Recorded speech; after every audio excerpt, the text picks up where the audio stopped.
Assalamualaikum warahmatullahi wabarakatuh. Perkenalkan, nama saya Muhammad Imandika dan teman saya Muhammad Said Rafiq Al-Qadri. Baik, di sini kami akan membahas materi tentang ruang lingkup hukum Islam, subjek hukum Islam, dan objek hukum Islam. Baik, di sini kita akan mengenal terlebih dahulu ruang lingkup hukum Islam sebelum kita mengenal dan memahami subjek hukum Islam dan objek hukum Islam. Pengertian ruang lingkup hukum Islam. Ruang lingkup hukum Islam adalah objek kajian hukum Islam atau bidang-bidang hukum yang menjadi bagian dari hukum Islam. Hukum Islam di sini meliputi syariah dan fikih.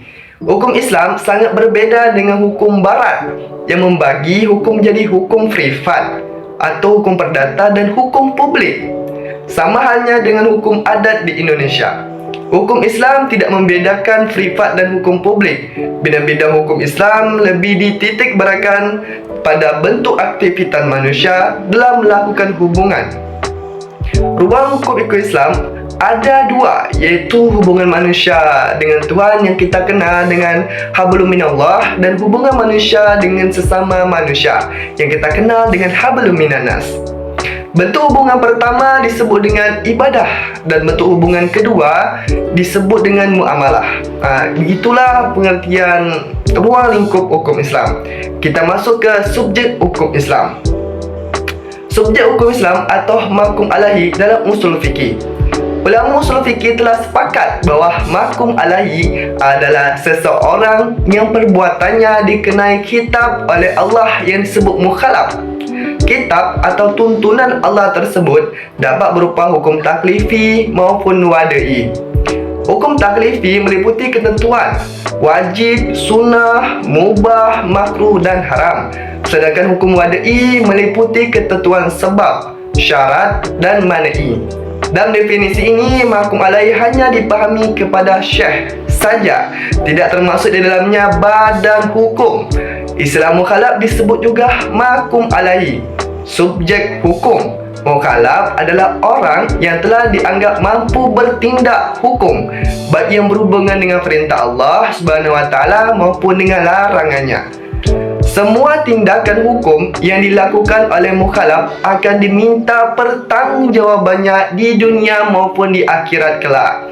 Ia akan mendapat pahala atau imbalan bila mengerjakan perintah Allah Subhanahu wa taala, dan sebaliknya, bila ia mengerjakan larangannya akan mendapat siksa dari risiko dosa kerana melanggar aturannya. Dalam Islam, orang yang terkena taklif adalah mereka yang sudah dianggap mampu untuk mengerjakan tindakan hukum. Tak heran kalau sebagian besar ulama usul fikih berpendapat bahawa dasar pembebanan hukum bagi seseorang mukallaf adalah akal dan pemahaman. Dengan kata lain, seseorang baru bisa dibebani hukum apabila ia berakal dan memahami secara baik taklif yang ditunjukkan kepadanya. Maka orang yang tidak atau belum berakal tidak bisa memahami taklif dari syariat Allah dan Rasulnya. Jadi orang yang berakal yang harus itu ya. Jadi syarat-syarat mahkum alaihi ada dua. Persyaratan yang harus dipenuhi agar seseorang mukhalaf sah ditaklifi. Pertama, orang tersebut mampu memahami dalil-dalil taklifi itu dengan sendirinya atau dengan perantara orang lain. Kerana orang yang tidak memahami dalil-dalil itu tidak mungkin mematuhi apa yang ditaklifkan kepadanya. Kedua, orang tersebut ahli cakap bagi apa yang ditaklifkan kepadanya. Ahli di sini berarti layak untuk kepantasan yang terdapat pada diri seseorang. Misalnya, seseorang dikatakan ahli mengurus wakaf. Di sini berarti ia pantas untuk diserai tanggungjawab mengurus harta wakaf tersebut.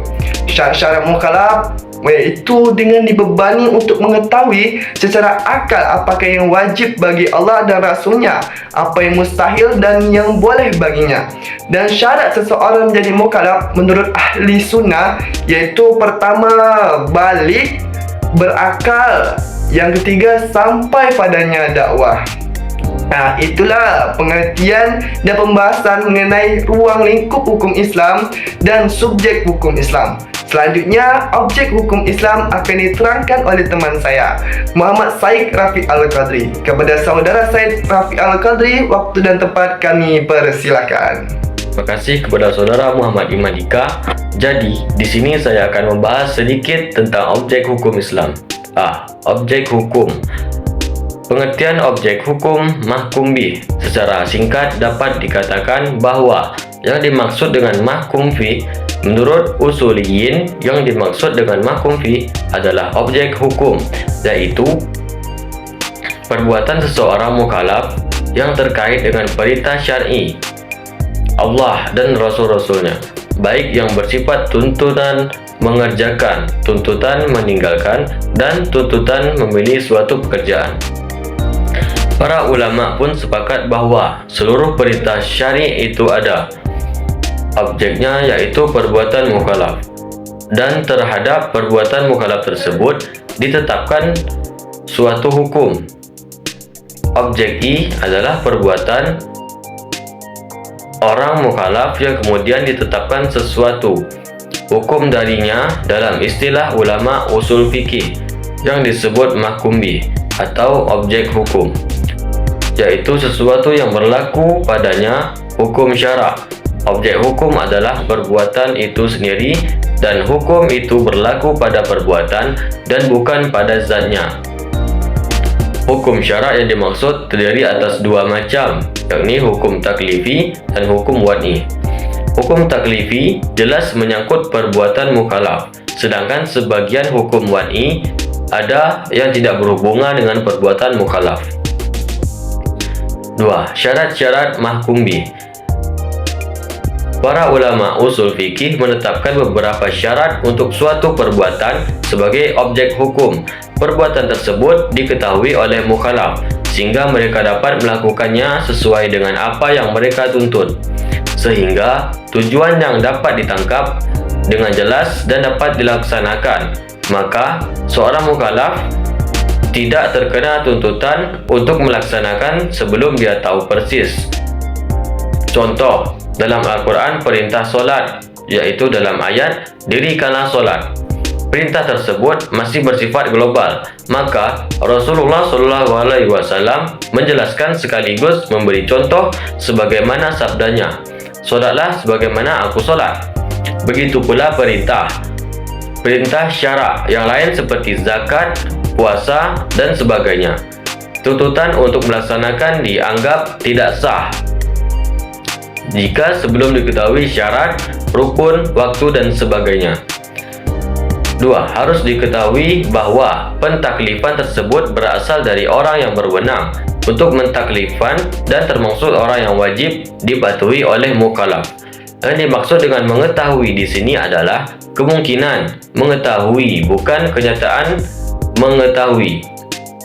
Oleh sebab itu, seorang yang sehat akalnya dan sanggup mengetahui hukum syara dengan sendirinya atau menanyakan kepada orang-orang lain. 3. Perbuatan yang ditaklifkan tersebut dimungkinkan terjadi, artinya melakukan atau meninggalkan perbuatan itu berada dalam batas kemampuan si mukallaf. Macam-macam mahkum bih. Para ulama usul membagi mahkum bih dari dua segi, yaitu dari segi keberadaannya secara material dan syara, serta dari segi hak yang terdapat dalam perbuatan itu sendiri. Dari segi keberadaannya dan syara, mahkum bih terdiri dari 1. Perbuatan secara material ada, tetapi tidak termasuk perbuatan yang terkait dengan syara seperti makan dan minum. Yang dilakukan mukallaf itu bukan termasuk syara, ya. 2. Perbuatan yang secara material ada dan menjadi sebab adanya hukum syara seperti perzinaan, pencurian, dan pembunuhan. Perbuatan itu berkaitan hukum syara, yaitu hudud qisas. 3. Perbuatan yang secara material ada dan baru bernilai dalam syara apabila memenuhi rukun dan syarat yang ditentukan seperti solat dan zakat.